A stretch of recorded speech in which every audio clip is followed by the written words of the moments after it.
অপূর্ব সুন্দরী সেজে মোহিনী অসুরদের কাছে দাঁড়ালেন। অসুরগণ বললেন, এত অবাক হয়ে গেছে দেখে সুন্দরী, কি কি কি কি কি চাও তুমি? অমনি ভগবান বললেন, হ্যাঁ গো, তোমাদের মধ্যে এত চিৎকার হচ্ছে কেন? এত চিৎকার কেন? বললেন, দেখো না সুন্দরী, এই অমৃতের ভাণ্ডটা নিয়ে ওরা বলছে আমরা নেব, আমরা বলছি আমরা। ভগবান বললেন, তোমরা সবাই মিলে ভাগ করে খাও না। সবাই মিলে তো ভাগ করলে ঝামেলা চুকে যায়, সবাই ভাগ করে খাও। তা অসুরগণ বললেন, ঠিক আছে, তুমি যখন বলছো ভাগ করেই খাবো, কিন্তু ভাগ করে দেবে কে? ভাগটা কে করে দেবে? ভগবান বললেন, যদি আমাকে বিশ্বাস করো তাহলে আমি ভাগ করে দিতে পারি। শাস্ত্র বলেছে, নদী নারী সিংহীধারী তিনে নাহি বিশ্বাস করি। নদী, নারী আর সিংহীধারী, এই তিনজনকে হঠাৎ করে দুম করে বিশ্বাস করতে নেই। যখন তখন কোন নদী তার চোরাবালি যেখানে খুশি থাকতে পারে, সিংহীধারী যাদের সিং আছে যখন তখন গুঁতো মারতে পারে, আর কোন মহিলার পাল্লায় যদি পড়ে যান হঠাৎ করে মানহানির কেস ঠুকে দিতে পারে। তাহলে কোনো মেয়েকে বিশ্বাস করবেন না। হয়তো বাড়িতে আপনাকে আদর করে শরবত দিচ্ছে, দেখবেন ঘুমের ওষুধ মেশানো আছে। তা কোনো মেয়েকে বিশ্বাস করবেন না, যদি করেন একমাত্র আমাকে করবেন। আমি বলছি না, আমার ভগবান মোহিনী বলছে, আমাকে যদি বিশ্বাস করো আমি ভাগ করে দেব। তা সুন্দরী, তোমাকে আবার বিশ্বাস করবো না? এই নাও ধরো। অমৃতের ভাণ্ডটা ভগবানের হাতে দিয়েছে। ভগবান চোখে চোখে ইশারা করছে, আগে বসে যাও। দেবতারা বসে গেছে, তারা সিস্টেম জানে। দেবতারা হাতটা উপরে মাথাটা নিচে।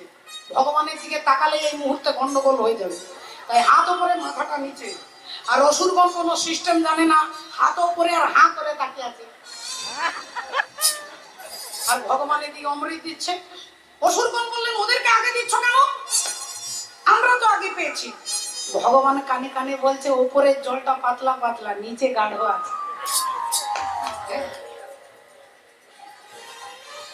উপরের জলটা পাতলা, অমৃতটা পাতলা, ভালো কাজ নাও করতে পারে, নিচে গাঢ় আছে, ওটা তোমাদেরকে দেবো। বলে, কি ভালোবাসে আমাদের। আর ভগবান দেবতাদেরকে অমৃত দান করতে করতে যেখানে দেবতাদের লাইন শেষ, সেখানে অমৃতের ভাণ্ডও শেষ। এবার কি করা যায়? অসুরদেরকে কি করে থামাবো? অমনি মিচিমিচি কাঁদতে শুরু করেছে। আর যখন কাঁদতে শুরু করেছে তখন অসুরগণ বলছে, সুন্দরী তুমি কেঁদো না, তুমি কেঁদো না গো, কেঁদো না।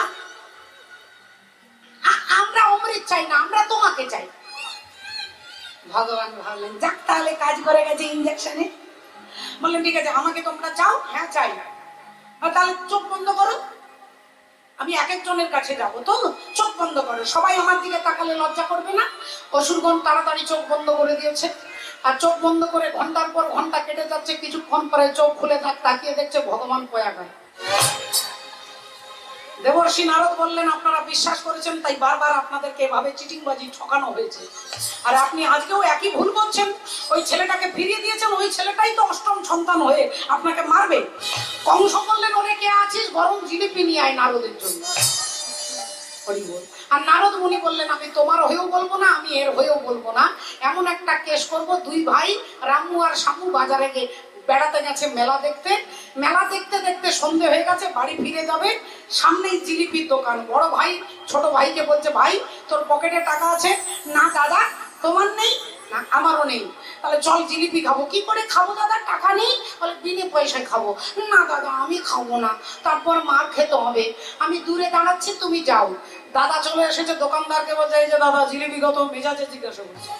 আগে 25 টাকায় 250 দেন তো দাদা, তাড়াতাড়ি দেন, দেরি করবেন না, তাড়াতাড়ি দেন। এখন 250 জিলিপি ঠোঙাতে দিয়েছে। আর এবার করে খাচ্ছে, আর ভাইকে দূর থেকে দেখাচ্ছে যে দেখ বিনে পয়সায় খাচ্ছে। দাদা ভাই যে ভাবছে যে দাদার যা হবে তাহলে আমারও তাই হবে, আমিও বিনে পয়সায় খাবো। ভাইও চলে এসেছে একটুক্ষণ পরে। দাদা জিলিপি কত? না 25 টাকায় 250। আমাকেও দেন তো দাদা, খুব খিদে পেয়েছে। তাকেও একটা ঠোঙাতে দিয়েছে। এর তাড়াতাড়ি খাওয়া হয়ে গেছে। এ ভাবছে হাত ধুয়ে পালিয়ে যাব। হাতটা ধুয়ে পালাতে যাবে, দোকানদার উনি দেখতে পেয়ে যায়, দাদা জিলিপি খেয়ে হাত ধুয়ে বেরিয়ে চলে যাচ্ছেন, পয়সাটা কে দেবে? 25 টাকা দেন। অমনি রামু বলে উঠলো, কি বলছেন দাদা, আমি আপনাকে 30 টাকা দিয়েছি, 5 টাকা ফেরত দেন। 30 টাকা দিয়েছি, 5 টাকা ফেরত দেন। আরে কি বলছেন মশাই, আপনি এলেন, আমি আপনাকে জিলিপি দিলাম, 30 টাকা দিলেন কখন? বলেন, বেশি চালাকি করবেন না, 5 টাকা ফেরত দেন। দোকানদার বলছে, দেখুন আপনি মেজাজ খারাপ করে দেবেন না, আমি কিন্তু লোকজন ডাকবো। আর রামু বললেন আমিও লোকজন ডাকবো, আমি আপনাকে 30 টাকা দিয়েছি। আর এদিকে শামু খেতে খেতে ভাবছে এবার আমার কি হবে। এখন শামুর খাওয়া হয়ে গেছে, হাতটা ধুয়ে রুমাল বার করছে, ভাবছে কি করব। অমনি দোকানদার ডাকছে, এই যে দাদা এদিকে আসুন না দাদা, একটু আসুন না, এই লোকটা আমার মেজাজ গরম করে দিয়েছে, একটু আসুন না দাদা, আপনি তো ছিলেন দোকানে, বলুন তো দাদা এই লোকটা কি আমাকে 30 টাকা দিয়েছে। শামু বললেন আপনার সমস্যার সমাধান পরে করব, আগে আমার 5 টাকা মনে আছে তো, আমার 5 টাকাটা মনে আছে তো, নাকি আমাকেও ওই রকম একই কেস বলবেন। দোকানদার মাথা চুলকাচ্ছে আর ভাবছে যদি বলি এও দেয়নি ও দেয়নি, পাবলিক আমাকে বিশ্বাস করবে না। বলেন হ্যাঁ দাদা আপনারটা মনে আছে, আপনি আমাকে 30 টাকা দিয়েছেন, এই নেন 5 টাকা নেন। শামু 5 টাকাটা রেখেছে। এবার বলুন তো দাদা এই লোকটা কি আমাকে 30 টাকা দিয়েছে। শামু বলছে মা কালির দিব্যি করে বলছি, যেমন আমি দিয়েছি তেমনি উনিও দিয়েছেন,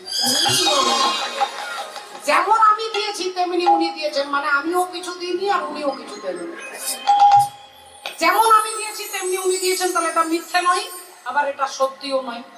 নারদ মুনি বললেন না আমি তোমার হয়ে বলবো না মিথ্যে কথা বলবো। তাই নারদ মুনি আনন্দে চলে গেলেন। কংস কি বললেন, ওই প্রথম সন্তান নয়, দেখতে দেখতে 1টা 2টো 4টে 5টা 6টা ছেলেকে পাথরে আছাড় দিয়ে মারলেন। তারা চলে গেলেন উদ্ধার হয়ে মরীচি ঋষির কাছে, অপেক্ষা করছেন কংস। এরপরে 7 নম্বর আর তারপরে 8 নম্বর ছেলেটাকে মারলে আমি নিশ্চিন্ত হব, অপেক্ষা করছে। আর এদিকে বসুদেব দেবকীর চোখের সামনে তার 6টা সন্তান পাথরে আছাড় দিয়ে মারলেন। দেবকী কাঁদতে কাঁদতে ভগবানকে বলছে কৃপা করো ভগবান, কৃপা করো ভগবান, কৃপা করো ভগবান,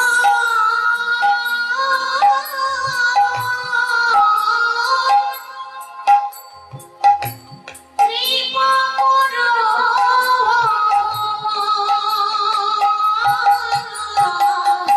কৃপা করো ভগবান,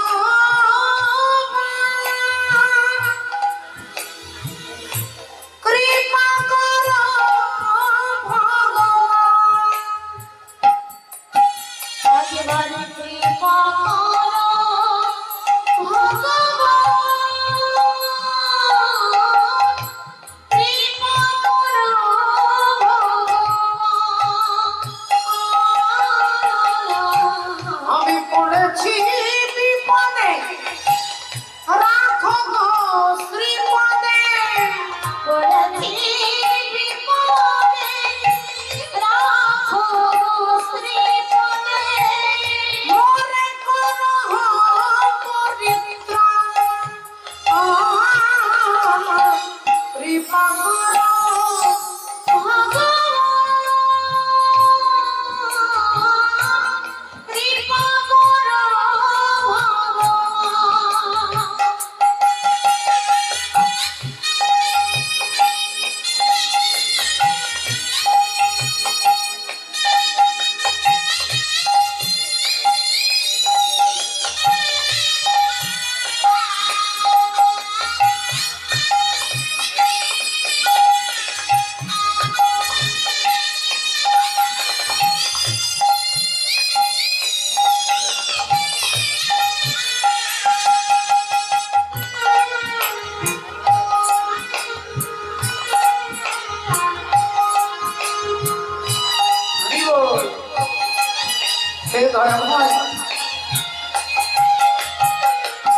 জানি না ভজন সাধন জপ তপ না জানি, তোমার চরণ সদাই একান্ত মানি,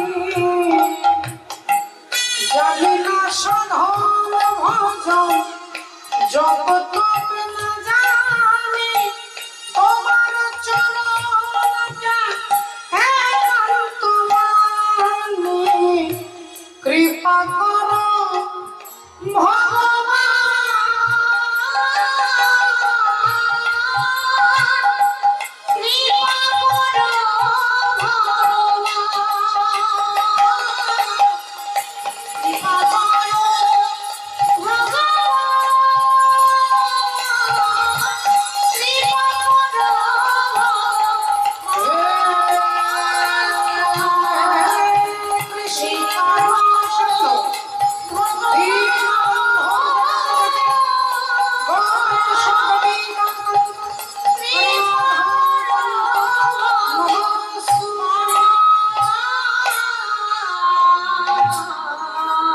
দেখতে দেখতে সপ্তম সন্তান দাদা বলরাম এলেন দেবকীর গর্ভে, কিন্তু কিছুদিনের জন্য তারপরে চলে গেলেন রোহিণীর গর্ভে। অর্থাৎ একটা মায়ের পেটের সন্তান আরেকটা মায়ের গর্ভে চলে গেল। কিছুদিন ছিলেন দেবকীর গর্ভে, তারপর ট্রান্সফার হয়ে রোহিণীর গর্ভে চলে গেল। আপনারা বলবেন এটা কি করে হয়? এটা কি করে হয়? একটা মায়ের গর্ভের সন্তান আরেক মায়ের গর্ভে পালিত। তাহলে 5000 বছর আগে শাস্ত্র আমাদের দেখাচ্ছেন, আজকের বিজ্ঞান, আজকের ডাক্তার, আজকের নার্সিং হোমে আপনারা এখানে অনেক চিকিৎসা বিদ্যার সঙ্গে যুক্ত থাকতে পারেন, আছেন হয়তো। ভেবে দেখুন, আজকে একটা মায়ের গর্ভের সন্তান আরেকটা মায়ের গর্ভে পালিত হচ্ছে কিনা। সারগেট মাদার বলা হচ্ছে, টেস্ট টিউব যে বাচ্চা, একটা মায়ের গর্ভের সন্তান আরেক জায়গায় পালিত হচ্ছে। তাহলে এটা 5000 বছর আগে শাস্ত্র দেখাচ্ছে, 5000 বছর পরে আজকের বিজ্ঞান দেখাচ্ছে। কুরুক্ষেত্রের মাঠে দাঁড়িয়ে ভীষ্মদেব চাইছেন দুর্যোধনের কাছে গঙ্গার জল। দুর্যোধন দিতে পারলেন না। অর্জুন কি করলেন? একটা তীর মারলেন মাটিতে, আর উনি মাটির নিচ থেকে গঙ্গার জল উঠে ভীষ্মদেবের মুখে পড়ল।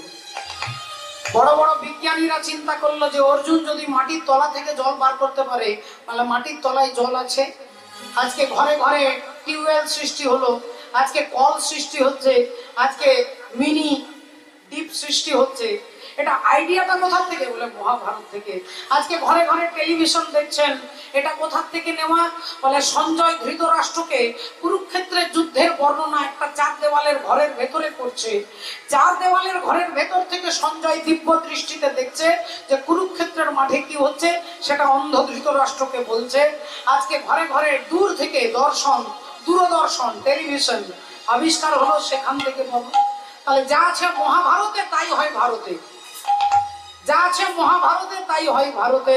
তাহলে প্রথম ওই সপ্তম সন্তান রোহিণীর গর্ভে চলে গেল। কংসের কাছে খবরটা কি হলো না, 7 নাম্বার ছেলেটা গর্ভপাত হয়ে গেছে। কংস ভাবলো, যাক, তাহলে একটা আপদ এমনি এমনি চলে গেছে, তাহলে এবার আসবে আমার আসল শত্রু। এবার আসল শত্রু আসবে, যাকে আমি মারবো, অষ্টম সন্তান। এই অপেক্ষা করতে লাগলেন। গ্লাসে জল খেতে গিয়ে যদি একটা কালো জিরে দেখতে পায় ডালের মধ্যে, সেই কালো জিরেটাকেই কৃষ্ণ মনে করে। এত আতঙ্ক হয়ে গেল, ভালো করে খেতে পারছে না, ঘুমোতে পারছে না, টেনশন, কখনোই অষ্টম সন্তান আসবে, আমি তাকে মারবো।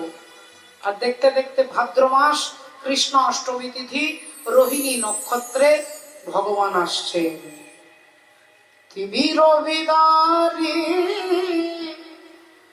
অলোক বিহারী কৃষ্ণ মুরারি আগত।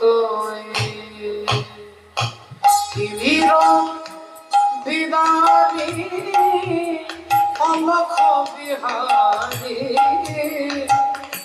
কৃষ্ণ মুরারি আগত।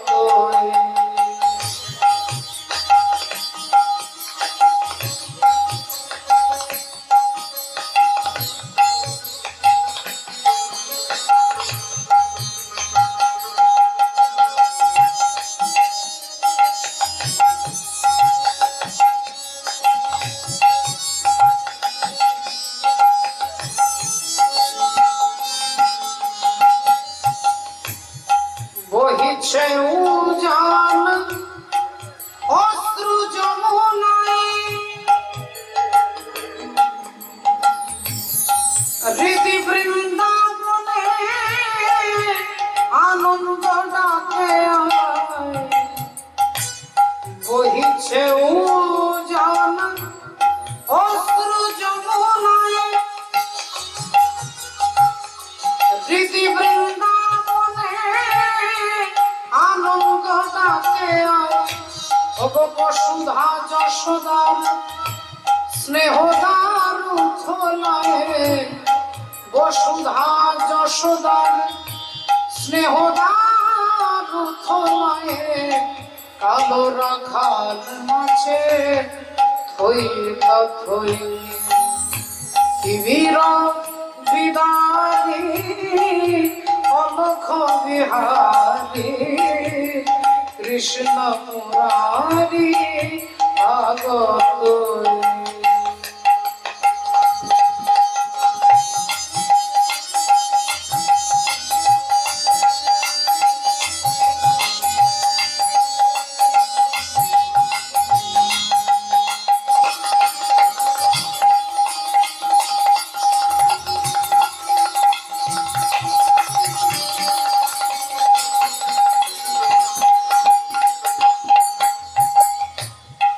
বিশ্ব ভরি ওঠে তব নম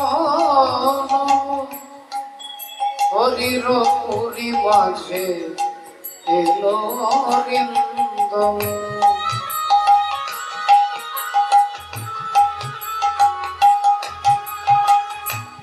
বিশ্ব ভরি ওঠে তব নম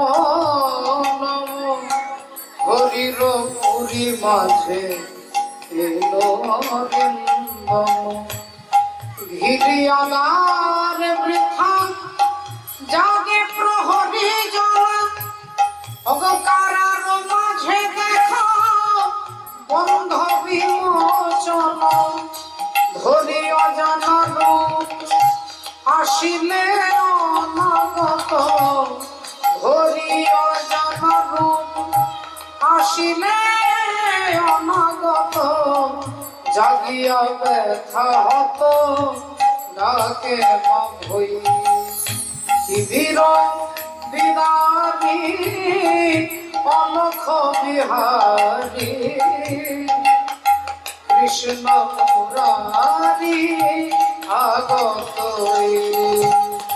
কৃষ্ণ মুরারি আগত কৃষ্ণ মুরারি আগত। ভাদ্র মাস কৃষ্ণাষ্টমী তিথি রোহিণী নক্ষত্রে ভগবান নেমেলেন কংসের কারাগারে। ঝমঝম করে বৃষ্টি পড়ছে।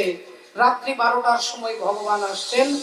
মহাজন বলছেন এক পাশে দাঁড়িয়ে, আজি ঝমে ঝমে ঝম বৃষ্টি পড়ে চমকে চপলা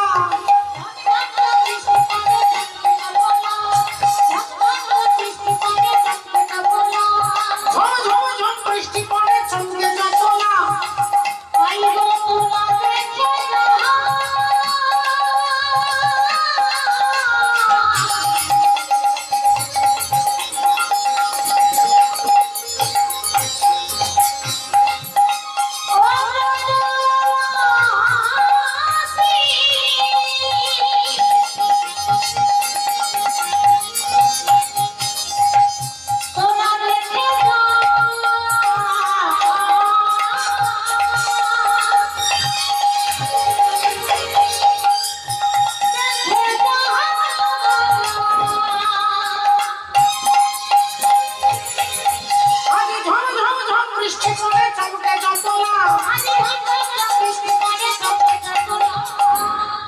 অষ্টম সন্তান শঙ্খ চক্র গদা পদ্মধারী হরি কংসের কারাগারে এসে যেই দাঁড়িয়েছে, পিতা বসুদেবকে বলছে, হে বসুদেব, তুমি এক্ষুনি এই মুহূর্তে আমাকে আজকে মাথায় চাপিয়ে এপার থেকে ওপারে যমুনার ওপারে গোকুল বৃন্দাবনে তুমি আমাকে রেখে দিয়ে এসো। বসুদেব বললেন, প্রভু একবার আমার দিকে তাকিয়ে কথা বলো, একবার আমার দিকে তাকিয়ে কথা বলো। আমার গোটা দেহটাকে লোহার মোটা মোটা চেন দিয়ে বেঁধে দিয়েছে কংস। যদি আমি পালিয়ে যাই, এই আতঙ্কে আমার পিঠের উপর একটা বড় পাথর চাপিয়ে দিয়েছে। আমাকে কারাগারের ভেতরে রেখে বাইরে তালা বন্ধ করে দিয়েছে। যদি আমি পালিয়ে যাই, তাই অসংখ্য রাত্রি নাইট গার্ড অতন্দ্র প্রহরী রেখেছে। আর এতগুলো প্রতিকূল পরিস্থিতিতে আমি তোমাকে মাথায় করে এপার থেকে ওপারে কি করে নিয়ে যাব? ভগবান বললেন, হে বসুদেব, তোমার যতগুলো সমস্যার কথা তুমি বললে, শুধু তোমার সমস্যা নয়, এখানে আমরা যারা যারা আছি জগৎ ব্রহ্মাণ্ডের সকলের একই সমস্যা। বলো, তুমি আছো কংসের কারাগারে, আমরা আছি সংসার কারাগারে।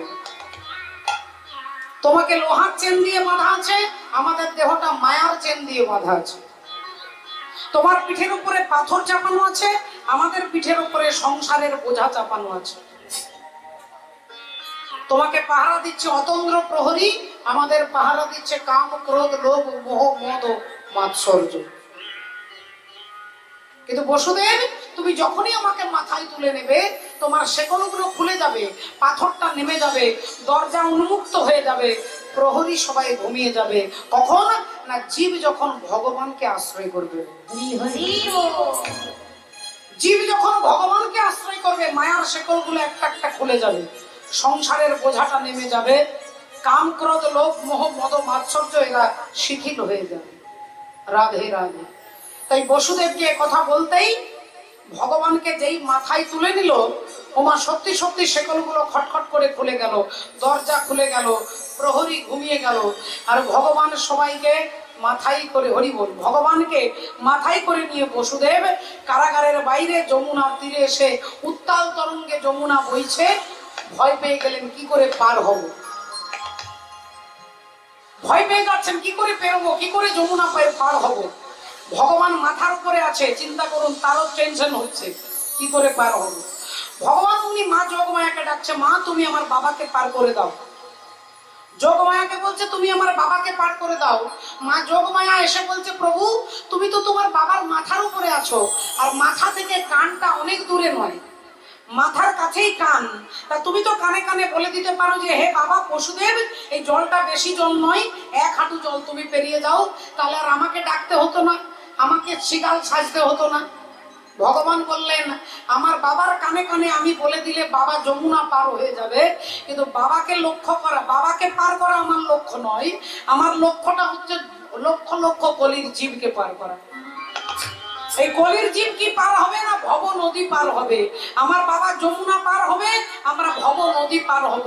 কি করে পার হব না, ভগবান বলছেন আমি যেমন তোমাকে আশ্রয় করলাম, তুমি আমার বাবাকে পার করবে, তদ্রূপ হে কলির জীব, এই যোগমায়া হচ্ছে গুরু, এই গুরুকে যদি আশ্রয় করতে পারো, গুরু এই ভব নদীটা তোমাদের পার করে দেবে। আমার একলা যেতে ভয় করে, চলো গুরু যাই দুজন পারে।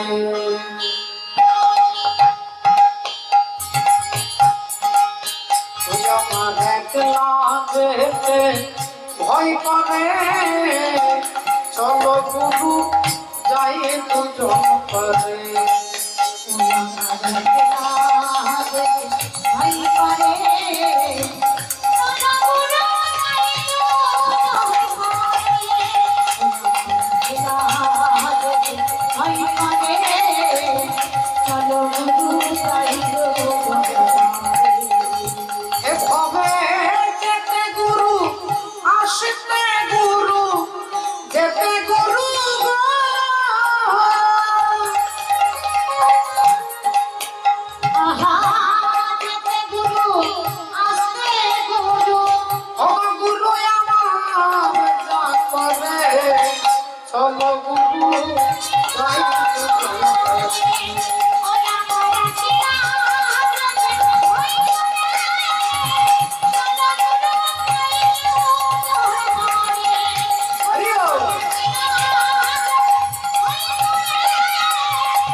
এই ভব নদী আর কেউ পার করতে পারবে না একমাত্র গুরুদেব ছাড়া।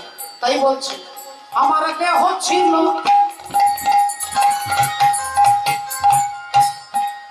শ্মশান সমান,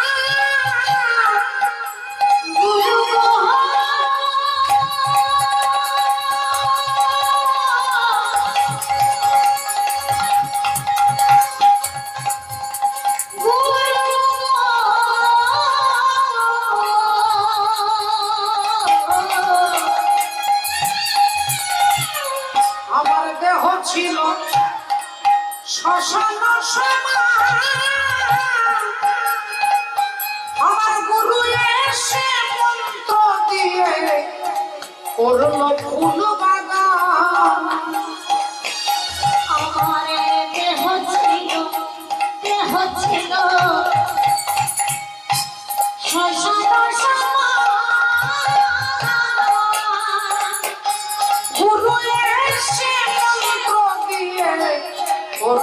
ফুল বাগান, এখন সে বাগানে ফুল ফুটেছে।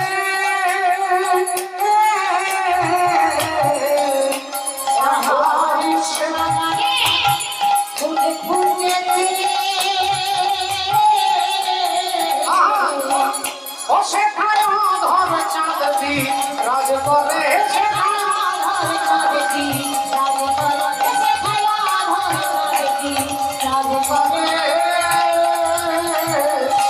চলো গুরু, চলো গুরু, চলো গুরু যাই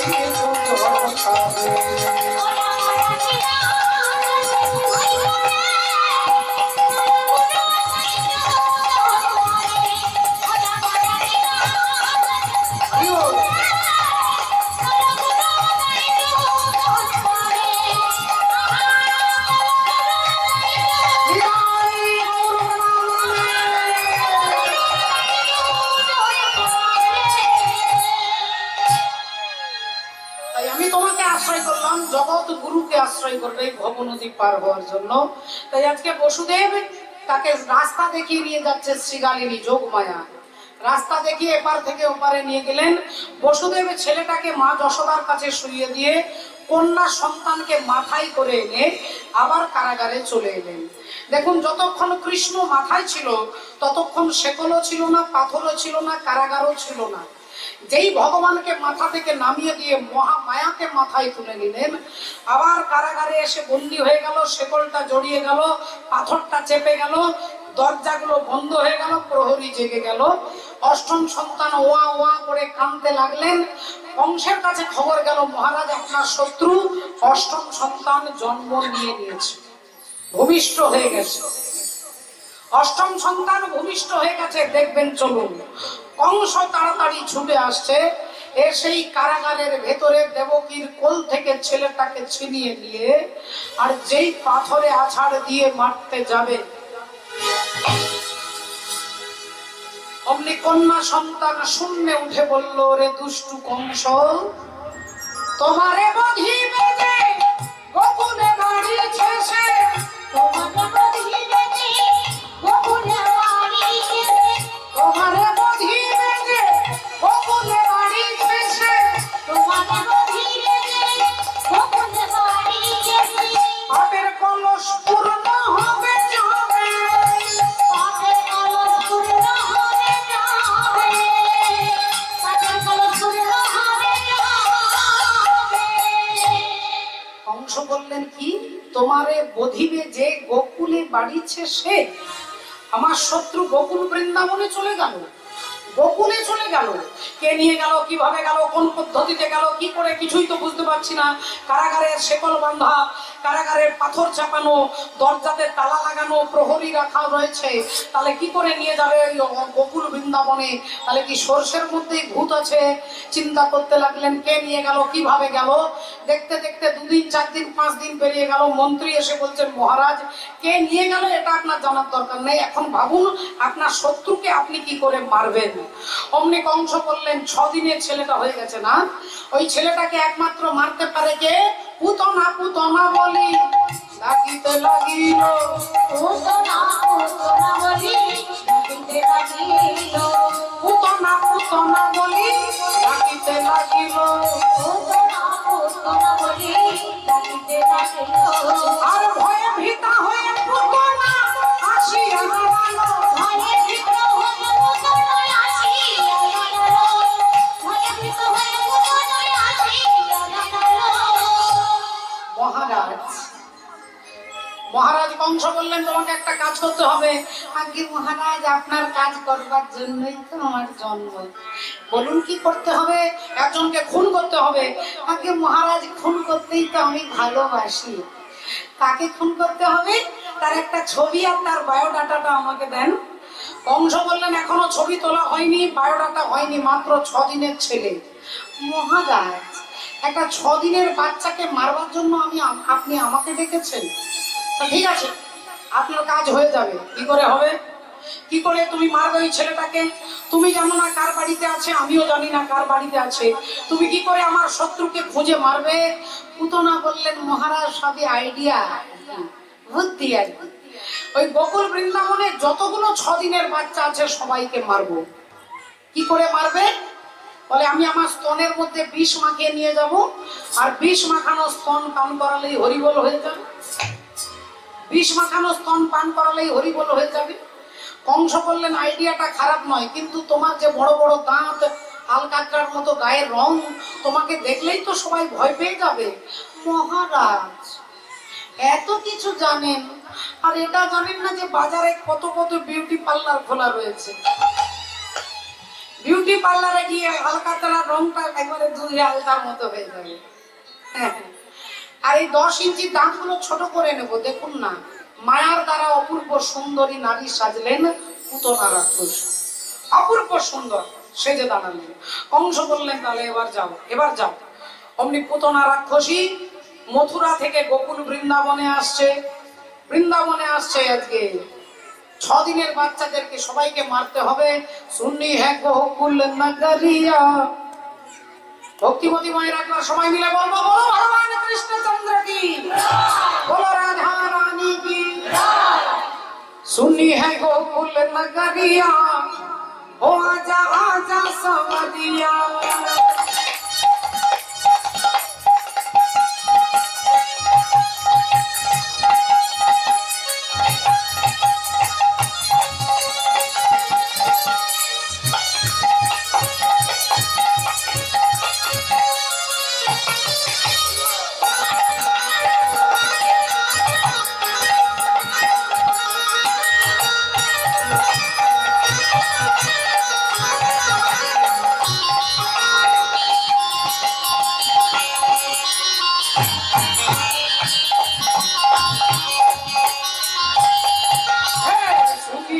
सुनी है गोकुल नगरिया, सुनी है गोकुल नगरिया, आजा आजा सवरिया।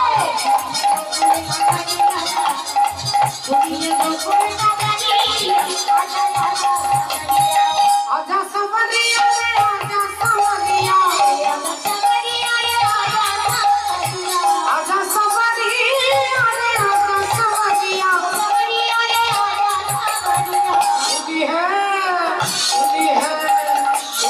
गोकुल नगरिया, आजा सवरिया।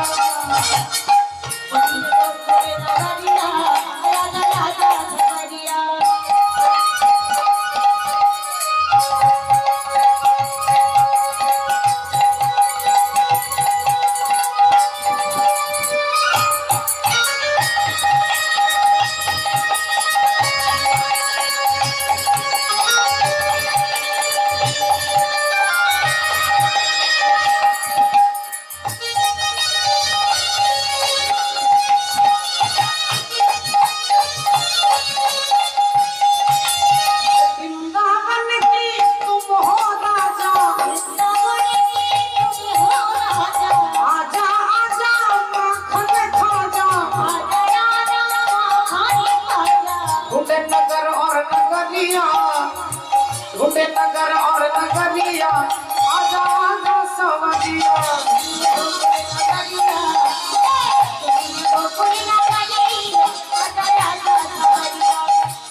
गोकुल नगरिया, आजा आजा सवरिया।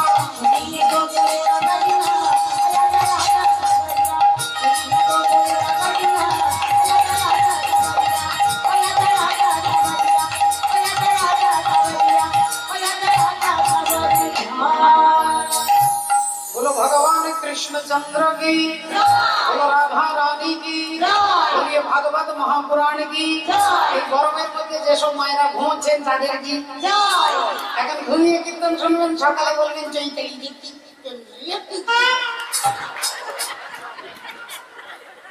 ঘুমিয়ে শুনলে বোঝা যাবে।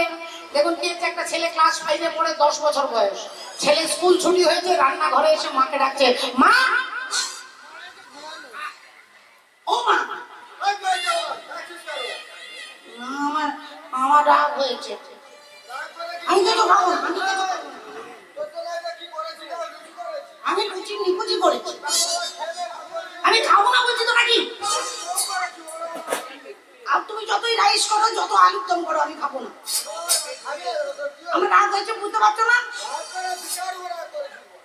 করে রাখবো। সত্যি করে বলো তো মা, সত্যি করে বলো আমার বয়স কত? এখানে বলো। 10 বছর। 10 বছর আমার বয়স। 10 বছর ধরে তুমি একটা কথা লুকিয়ে রেখেছো। তুমি এতদিন কেন বলোনি যে আমি আমার বাবার থেকে 1 মাসের বড়? যেই বলেছে কালে একটা ঠাস করে চড় পাজি হতো সারা ছেলে, তুই তোর বাপের থেকে 1 মাসের বড়? কে বলেছে তোকে? ঠাকুমা বলেছে। ঠাকুমা কি বলেছে? ঠাকুমা বলেছে যে বাবা নাকি ঠাকুমার গর্ভ থেকে 10 মাসে হয়েছে। ঠাকুমার গর্ভ থেকে বাবা 10 মাসে হয়েছে, আমি তোমার গর্ভ থেকে 9 মাসে হয়েছে। তাহলে আমি 9 মাসে, বাবা 10 মাসে, তাহলে 1 মাস আগে আমি, 1 মাস পরে বাবা হয়েছে। ভক্তিমতী আরে যারা ঘুইয়ে ঘুইয়ে শুনবেন, আপনার বাবা আপনার থেকে বড় হবে, হরি বল, ছোট হবে মানে। হরি বল, হরে কৃষ্ণ। শুনি হে গোকুল নগরিয়া আজা শুনিয়ে গোকুল নগরিয়া শুনিয়ে গোকুল নগরিয়া ভক্তিমতী মায়েরা, এখন পুতনা রাক্ষসী এসে গেছে গোকুল বৃন্দাবনে। যার যার বাড়িতে 6 দিনের ছেলে ছিল সবাইকে মারতে মারতে মারতে একটা বাড়িতে দেখছে এরকম প্যান্ডেল, খাওয়া দাওয়া হচ্ছে, রান্না হচ্ছে, যাগযজ্ঞ হচ্ছে, পুজো পার্বণ হচ্ছে। পুতনা জিজ্ঞাসা করলেন, হ্যাঁ গো এই বাড়িতে কি হচ্ছে? একজন বললেন, আরে বাবা নন্দ বাবা কা বেটা ভাই ও হ্যাঁ, নন্দ রাজার ছেলে হয়েছে। কদিনের? বলে 6 দিনের। ষষ্ঠী পুজো হচ্ছে 6 দিন। বলে তাহলে এই বাড়ির ছেলেটাও তো আমাদের রাজা কংসের শত্রু হতে পারে, একেও মারবো। কি করে মারবো এত ভিড়ের মধ্যে? এখন ভিড়ের মধ্যে পুতনা ঢুকে গেছে। পুতনা ঢুকে গিয়ে ডান দিকে খুঁজছে ছেলেটাকে, বাঁ দিকে খুঁজছে, সামনে যাচ্ছে পেছনে যাচ্ছে, ভগবানকে খুঁজে পাচ্ছে না। আর ভগবানকে মা যশোদা দোলনায় দুলিয়ে দোলনাটা দোলাচ্ছে। যশোদা কা নন্দ লালা ब्रिज का उजाला है तेरे लाल के तो सारा जग झिलमिला कान्हा रे कान्हा कान्हा रे कान्हा कान्हा रे कान्हा कान्हा रे कान्हा।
यशोदा का नंद लाला ब्रिज का उजाला है तेरे लाल के तो सारा जग झिलमिला कान्हा रे कान्हा कान्हा रे कान्हा कान्हा रे कान्हा कान्हा रे। পুতনা রাক্ষসী দেখলে নারী, গায়ের রংটা কালো, কি সুন্দর, মুখে হাসি, আবার হাতে বাঁশি। এই ছেলেটাকে কি করে মারবো? এর মা তো আছে কাছে। অমনি পুতনা যেই এসে মা যশোদাকে বলছে, যেই এসে বলছে, ও দিদি ও দিদি একটু জল দাও না গো দিদি। ও দিদি আমার বাড়ি সেই মথুরা, টোটোতে এসেছি দিদি। হ্যাঁ চার্জ দিয়ে নিয়ে এসেছি। ও দিদি একটু জল দাও না। আমি তাই ব্যবস্থা করে দিদি, ভালো করে করবে। এখন মা যশোদা ভগবানকে পুতনার উপরে দায়িত্ব দিয়ে জল আনতে গেছে। আর অমনি পুতনা রাক্ষসী যেই কাছে এসে দাঁড়িয়েছে, ভগবান চোখটা বন্ধ করে দিয়েছে। চোখটা যেই বন্ধ করে দিয়েছে, পুতনা ভাবছে আমার ভয়ে বন্ধ করে দিয়েছে, নারদ মুনি বললেন তুমি চোখটা বন্ধ করেছিলে কেন সেদিন? ভগবান বললেন ও তো বিউটি পার্লার থেকে সেজে এসেছিল, আমি যদি ওর দিকে তাকাই মুহূর্তের মধ্যে 10 ইঞ্চি দাঁত বেরিয়ে যাবে, আলকাতরা রংটা বেরিয়ে যাবে। কারণ কৃষ্ণ সূর্য সম মায়া ঘোর অন্ধকার, যাহা কৃষ্ণ তাহা নাই মায়ার অধিকার। মায়ার দ্বারা সুন্দর সেজে এসেছে, আমি তাকালেই মায়াটা থাকবে না। আর ওর চেহারাটা যদি বেরিয়ে যায় ভক্তরা ভয় পাবে, কেউ পড়ে যাবে, কারো হাত পা ভাঙবে। তাই আমি চোখটাকে বন্ধ করে নিয়েছি। পুতনা রাক্ষসী ভগবানকে কোলে নিয়ে আঁচলটা ঢাকা দিয়েছে, আর আঁচলটা ঢাকা দিয়ে ভাবছে এদিকেও যাব না এদিকেও যাব না, ওপর দিয়ে উড়ে উড়ে যাব। এখন ওপর মার্গে আকাশ মার্গে উড়তে উড়তে পুতনা রাক্ষসী পালিয়ে যাচ্ছে। একটা ফাঁকা মাঠের মাঝখানে দাঁড়িয়েছে, এইবার আঁচলটা সরিয়েছে, এইবার দেখাবো তোর মজা। এবার ভগবানও দেখছে যে এবার 10 ইঞ্চি দাঁত বেরিয়ে গেলে আর কোনো ক্ষতি নেই। এবার ভগবানও তাকিয়েছে, আর যেই তাকিয়েছে উনি রাক্ষসী পুতনা বলবেন এইবার তোকে আমি ছাড়বো না। ভগবান বললেন মাসিমা গো, তোমাকেও আমি ছাড়বো না। এই ছেলে, আমাকে মাসি বলছিস কেন? আমি তোর মাসি। ভগবান বললেন তুমি তো 8 ঘন্টা আগে আমার মাকে দিদি বললে, আমার মাকে যদি দিদি বলো তোমাকে কি দিদিমা বলবো নাকি? ও তোর বড় বড় কথা না, তোর বড় বড় কথা দ্বারা তোর মুখটা বন্ধ করে দিচ্ছি। দাঁড়া তোর মুখটা বন্ধ করে দিচ্ছি। তুই যে বড় বড় কথা বলছিস, আমার স্তনের মধ্যে বিষ মাখানো আছে জানিস? এই বিষ মাখানো স্তন তোর মুখে দিলে তুই হরিবল হয়ে যাবি। ভগবান বলে মাসিমা গো, তখন থেকে ব্ল্যাকমেল করছে কেন বলো তো? শুধু বলছো বিষ মাখানো আছে বিষ মাখানো আছে। আরে ও তো তোমার সঙ্গে আমার সত্যযুগ থেকে এগ্রিমেন্ট করা আছে। ও তো সত্যযুগের এগ্রিমেন্ট। তুমি ছিলে সত্যযুগে বলি রাজার কন্যা রত্নাবলী। তুমি রত্নাবলী ছাদের উপরে চুল শুকোতে উঠেছো, আর আমি ভগবান বামনদেব তোমার বাবার কাছে দাঁড়িয়ে ভিক্ষা চাইছি। দানে দেহ তুমি 3 পদ ভূমি,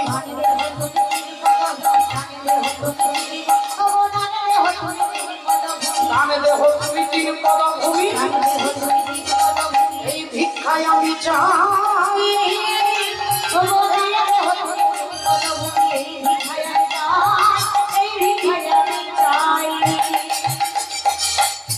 বলি রাজার দরজার সামনে দাঁড়িয়ে আমি ভিক্ষা চাইছি, আর তুমি ছাদের ওপর থেকে আমাকে দেখে ভাবলে আহারে কি সুন্দর ছেলেটা দেখতে, টুকটুকে ফর্সা, লাল লাল ঠোঁটগুলো, বড় একটা ছাতা আছে, গায়ের রংটা ফর্সা, বেটে এইটুকু ছোট্ট ভগবান বামনদেব।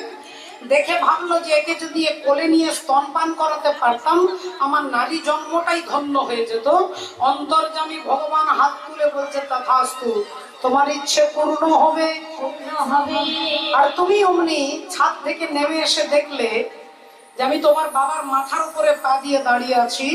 তুমি ভাবলে যে তুমি আমার বাবার মাথায় পা দিয়েছো, আর আমি তোমাকে স্তন পান করাতে চেয়েছিলাম। আমার এখন ইচ্ছে হচ্ছে স্তনের মধ্যে বিষ মাখিয়ে যদি খাওয়াতে পারতাম। ভগবান বললেন তথাস্তু। তুমি পজিটিভ বললেও তথাস্তু, তুমি নেগেটিভ বললেও তথাস্তু।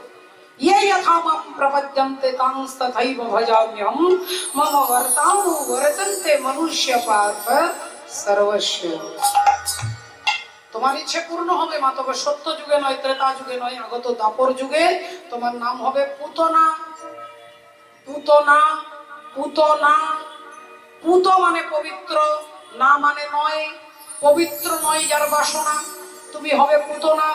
আর তুমি আসবে আমাকে স্তনের মধ্যে বিষ মাখিয়ে দিয়ে, সেদিন তোমার ইচ্ছে আমি পূর্ণ করে দেব। তাহলে একটা সত্য যুগের এগ্রিমেন্ট তোমার সঙ্গে করা আছে, তুমি এখন ব্ল্যাকমেইল করলে হবে না। আর অমনি পুতনা রাক্ষসী রেগে গিয়ে বিষ মাখানো স্তন ভগবানকে দিয়েছেন।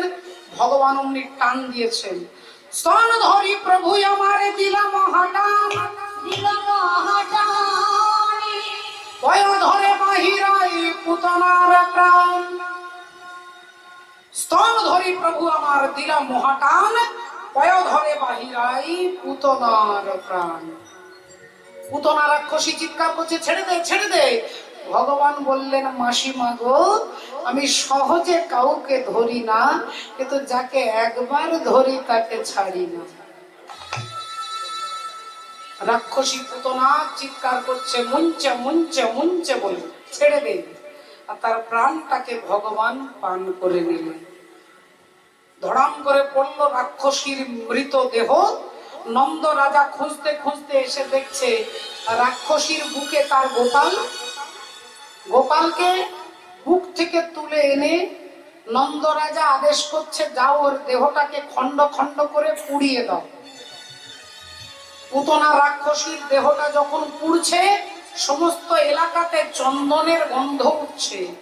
রাজা পরীক্ষিত বললেন, একটা রাক্ষসীর মরা দেহ থেকে চন্দনের গন্ধ উঠছে, অথচ বড় বড় নেতা, ডাক্তার, মাস্টার, কীর্তনিয়া মারা গেলে তাদের দেহটাকে পোড়ালে একটা বিশ্রী গন্ধ ওঠে, মাংস পোড়া গন্ধ। আর পুতনার দেহ থেকে চন্দনের গন্ধ কি করে বের হবে? সুখদেব গোস্বামী বললেন, হে রাজা পরীক্ষিত, আমরা আমাদের দেহটাকে মন্ত্র শুদ্ধ করবার জন্য, দেহটাকে শুদ্ধ করবার জন্য পুজোর আগে আগে দেহ শুদ্ধি করতে হয়। মন্ত্রটা কি? অপবিত্র পবিত্র বা সর্বাবস্থঙ্গত বিবাহ ইয়স্মরে পুণ্ডরীকাক্ষ সবজ্জন্তর সূচি। তাহলে যার নামটা বললে ভিতর বাহির পবিত্র হয়ে যায়, সেই ভগবানকে পুতনা কোলে নিয়েছে, তাহলে তার দেহটা কি পবিত্র হবে না রাজা? রাক্ষসী পুতনার দেহ চলে গেলেন কোথায়? পুতনা লোক বালগ্নি রাক্ষসী রুধিরাসনা জিঘাংসয়াপি হরে স্তনং দত্ত্বা পসলগতি। ভগবত প্রাপ্তি হয়ে গেল। মাননীয় ভক্তমণ্ডলী, ভক্তিমতী মায়েরা, আজকে পিতা বসুদেব, মাতা নন্দরানী, বাবা নন্দ রাজা ভগবানকে কোলে নিয়ে বাড়ি এলেন। আর বাড়ি এসে পঞ্চগব্য পঞ্চামৃত দিয়ে স্নান করালেন।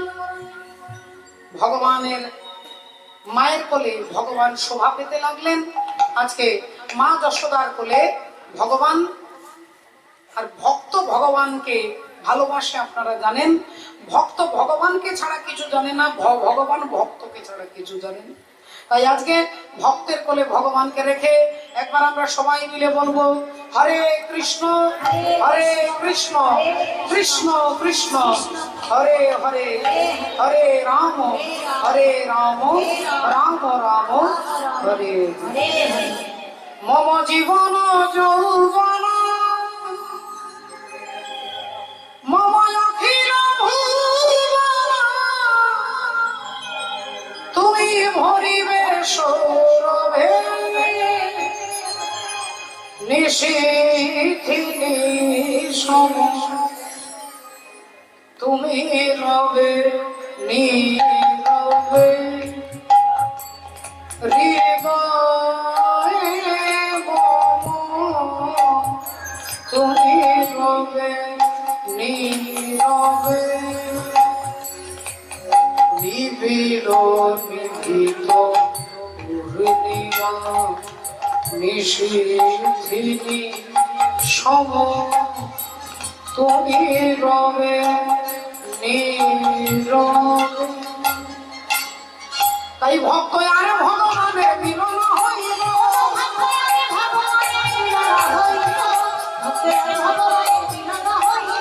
প্রেমানন্দে আহুতিরে হরি হরি বল, সবে মিলে জয় নাও বল হরি হরি। হরি নামে রতনভাবে ভব সিন্ধু জয় রাধে রাধা গোবিন্দ জয় জয় রাধে রাধা জয় রাধে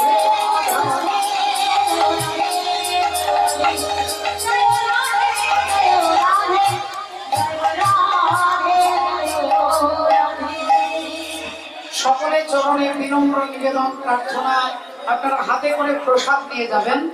এখানে প্রসাদের ব্যবস্থা রেখেছেন দাদা ভাই, আপনারা দয়া করে হাতে করে একটু প্রসাদ নিয়ে যাবেন। জয় নিতাই, হরে কৃষ্ণ রাধে শ্যাম।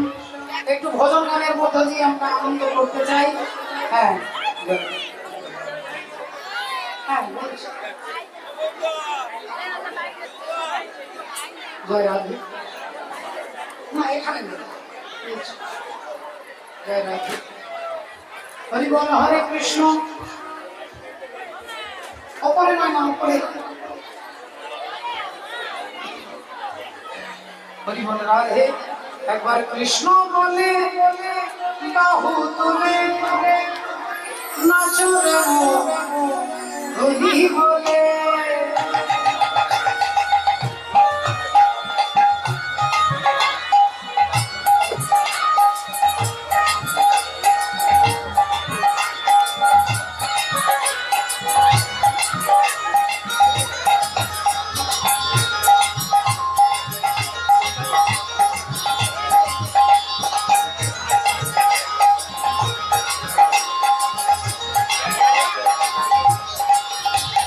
কৃষ্ণ বলে বাহু তুলে নাচরে হরি বলে।